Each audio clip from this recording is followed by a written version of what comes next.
Hello everyone, welcome back to How to Tuts.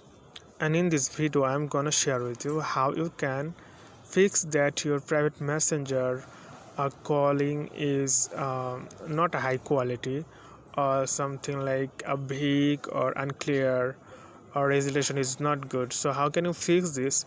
Watch the video till the end, then you will learn how to do this. So now go to your Signal private apps, then go to three dot top right corner on your screen, just click here, and then here you can see the option settings. Just click settings and scroll down, then you can see the option data and storage, this one.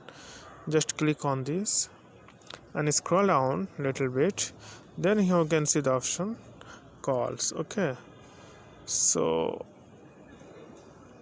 you can see I use less data for calls, so never. So you always set it never. Okay, so and another you can see here, using less data may improve calls on bad network. Okay, so you should,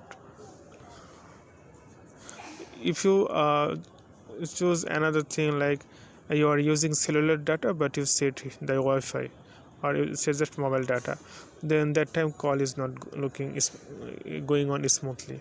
It's not going on smoothly. Okay, so always you should keep this never, then it's working perfectly. Okay friend, today is Noma, and consider to subscribe my channel, and thank you for watching this video.